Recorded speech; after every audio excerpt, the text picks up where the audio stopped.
So.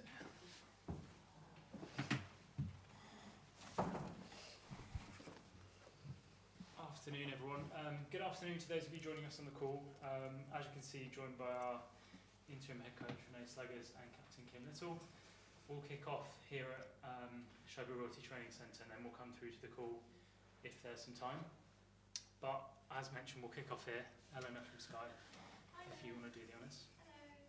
I wonder if you could please start by just giving us your reaction to this news that Jonas has resigned. I spoke to him yesterday afternoon.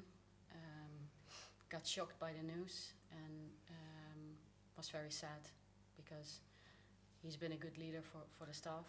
I've worked with him before in Sweden, and we worked really well together. And I'm very sad that it got to this point. So, yeah. And can I ask as well about? I understand he told the players in person this morning, but what's been the reaction from the team?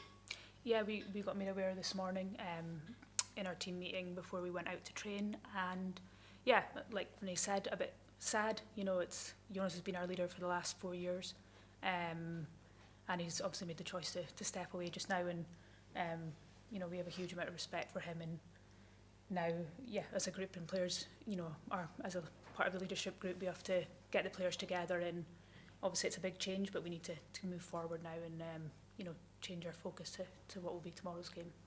Can I ask, do you think that there is more pressure and greater expectation on managers in the women's game than ever before, or not? I mean, there was kind of a lot of talk about the pressure that was on him over the last few weeks, but have you seen a shift in kind of the growth in that expectation? I think especially coming to a big club like Arsenal, definitely has changed. From where I come from, Netherlands, Sweden, where I've worked before. I haven't worked in England for so long, but obviously I've been following it from the outside. I think definitely. It comes with a lot of positives. Obviously, that it's very big now, it's very alive. There's a lot of fans and supporters, a lot of people involving and engaging, which is very positive. But then it comes with this as well, yeah. And what about what this means for you? You've been placed in interim charge. Your reaction to that and how you're feeling about the opportunity? I feel, when I got the question yesterday, I felt like if this is how we need to go forward, I'm happy to do it because I care about the team, I care about the players. I've been here for a year now, massive club, so I'm happy to help. Yeah. Is it a role that you would like to do full time, to be considered for that full time position? Right now I just focus on especially these next 2 games that are ahead of us, which are very important games for us. And then the future, I'm not so concerned about that. And just final question from me, for both of you really, is how do you park everything that's happened and look ahead? You know, you mentioned those 2 games, but obviously you're back in Champions League action tomorrow. How are you all feeling approaching that fixture? Yeah, I think you know, a strength of maybe what Jonas has left is that, you know, there is the foundations here, and this incredible club has got, you know, everything in place for us to succeed. So yeah, we move forward with that and refocus and bring the group together, leading into our second Champions League group game tomorrow, which, you know, is a really important one. We've gone through the, you know, tactics and stuff today. Yeah, and we look forward to that. But yeah, it's just bringing everyone together and refocusing, and, you know, ultimately our job is to get out there and play as players, and that's what we need to focus on. Thank you very much. Thank you. Emily, BBC. Hello, nice to meet you. You said you spoke to him yesterday, and I understand meetings were held yesterday. Do you know what they look like? Was it a mutual decision from both parties, kind of for him to leave?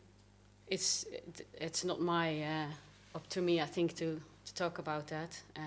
He just told me the story and how he felt about it, and all I felt like a lot of respect for him, because he's been very resilient for a long time. He's been working incredibly hard for a long time.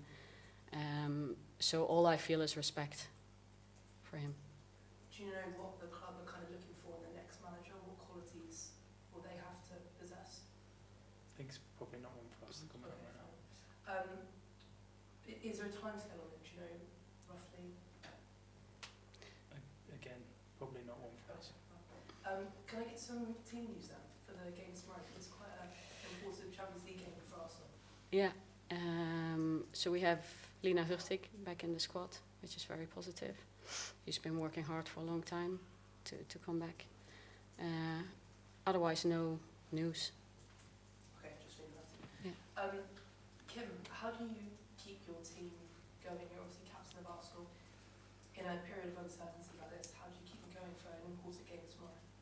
Yeah, like I said earlier, I think after we were told the news this morning, we kind of regrouped a little bit as a player group and just to give everyone together and just said, we have to refocus and move forward with these games, which are incredibly important. They're coming thick and fast just now, so it's hard enough as it is to stay focused with that. And then this obviously added change adds to that, but obviously just expressed along with other leadership players to refocus, take huge individual responsibility and also be as supportive as we can to our staff. And Renee going into the interim manager role, and that's basically what we said, and that's all we can do. And it's challenging, but it's there's been a few occasions in my career, because I've played a long time, this happened, and I think the most important thing is us staying together and putting on a really good performance tomorrow night. Do you think this change has come at the right time for your team? I don't really have comment on that. Okay. And do you finally just have a message for the fans in this period of uncertainty? What have you got to say to them? Yeah, we I think like Renee kind of spoke about earlier about the growth in the game, and there's all these different changes and expectations, and we love our fans, and they've grown in so many numbers over the last number of years coming to support us at the Emirates, and we get another occasion to do that tomorrow, and we're obviously incredibly grateful for them, and we hope we can go out onto the pitch and put a performance that they're proud of and get us back to winning ways. I think that's the most important thing. Thank you. Let's go. Thanks, Renee. Aisha. Hi, Renee. Nice to meet you. Do you think there is an additional spotlight on Arsenal as a club? You just touched on it there, Kim, about the number of fans, but almost because you guys have so many fans, there's that additional pressure when you have a string of maybe substandard results. Again, it depends on how you look at it. I think it's great how sport gets so big, especially how the women's game has grown and how it engages so many people in society, from all layers, from all types of people. So I think it's very positive. That it comes with pressure, I think it does. Yeah. And in terms of the timing of it, so close to such an important Champions League fixture, do you have any sort of comment on that? How that makes it difficult? Like somehow we were already with our eyes on this next game, which is going to be played tomorrow, and we stay there. So the whole staff and players group have their eyes set on the game tomorrow. So it's even more a trigger for us to be in the moment, to be in the here and now, and focus on the task that's in front of us. And there's been a lot of talk about this situation potentially happening. Were you prepared? Did you really think that this might be something that you would have to take on? No, I was not prepared. I was totally 100% loyal to the work I was doing for Jonas and for the team. So that's what I was focused on. Thank you. Awesome, thank you. We'll come to the call now. Do a few from there. Tim, do you want to kick off? Yeah, sure. Hi, Renee. I just wanted to ask a logistical question first. Maybe it's too early for this, but I know, like on match days, you have that liaison role with the analysts on the bench, and I wondered who's going to be taking on that role tomorrow night, whether Mel in particular, and I guess also like how much drawing on. I know you've had lots of head coach experience, but some of Mel's head coach experience as well, and I don't know whether she'll be in the dugout as well tomorrow night. Well, actually, this season we changed, so it's Aaron in contact with Mel from the bench, and that will stay the same. Obviously, there's now a new free seat, so we're going to have a meeting this afternoon with the staff and organize ourselves. Thanks for that. And just a second question from me. I mean, this probably won't be the circumstances you wanted it in, and probably a bit of a strange day for Arsenal, but are you looking forward to being back in the dugout tomorrow night and being a head coach again? I'm looking forward to fine-tuning these small margins, because I think it's been about small margins, and that's what I look forward to, getting on the right side of it. So putting a couple of extra percentages in as a staff, as a players group, and then getting things over the line and turn it around. That's what I look forward to. Thanks, Renee. Thanks, Tim. Amanda? Yeah, is it okay if we do it in Swedish for Swedish television? Would rather we stuck to English if we can. Yeah, for sure. Renee, the UNEF move date, first of all, what does it mean to have her back in the squad? She's a player with very strong specific qualities, which definitely can contribute to us as a team, and obviously it means a lot for her individually after a long period away from the pitch, being back again, and they've been really careful with a really good progression for her to come back. She's been on the pitch for a while now, but we feel the right moment is here now. She's ready. Yeah, and in football, things move quite quickly. Obviously, you guys found out about this yesterday. How is it to switch from that into the Champions League game tomorrow? We have a really, really good staff. We work really well together. A lot was already prepared behind the scenes. Players, everything stays the same for players. So we only have a task in front of us, and that's what we're going to focus on. Thank you and good luck. Thank you. Kit from the Times.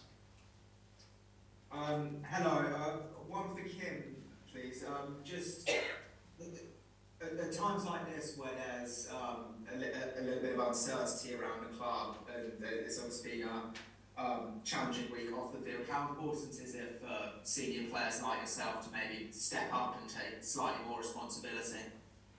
Yeah, I think including myself, there's several players who've been at this club a long time, which I think in times like this is can be helpful, because we've been a part of the club for so long. So yeah, it is of course a responsibility of mine and other leaders who've been at the club a longer time and are in those roles to step up. But I hope we always do that day in, day out, and regardless of whether there's change, good or bad, we continue to lead in the same manner always. So yeah, we will continue to do that. Thank you. Thanks, guys. We'll leave it there.